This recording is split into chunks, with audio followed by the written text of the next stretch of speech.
Corona की दूसरी लहर। पाकिस्तान में कोरोना टेस्ट मुस्बत आने की शरह 5% तक पहुंच गई। वायरस से एक ही दिन में मजीद 18 अफराद जा बहक। गुज़िश्ता 24 घंटों के दौरान 1313 नए केसेस की तशखीस हुई। श्रीलंका से 44 पाकिस्तानी कैदी मुंतकिल। कैदी पाकिस्तान और श्रीलंका के दरमियान मुआहदे के तहत वापस लाए गए। कैदी अपनी बाकी मियाद पाकिस्तान की जेलों में गुजारेंगे। वज़ारत ख़ारजा डॉक्टर आफिया से मुतालिक हक़ाइक़ से लाइल्म रख रही है। डॉक्टर फौजिया सिद्दीकी कहती हैं, वज़ीर आज़म ने बारहा याद दहानियों के बावजूद आफिया सिद्दीकी के मामले को नज़रअंदाज किया। रहम की अपील से मुतालिक मीडिया रिपोर्ट से मालूम हुआ।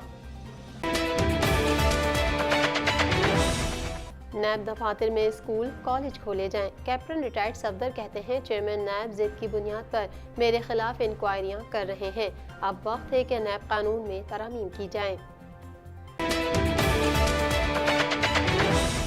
पाकिस्तानी क्रिकेटर्स को IPL खेलते देखना चाहता हूं। वसीम अकरम ने ख्वाहिश का इजहार कर दिया।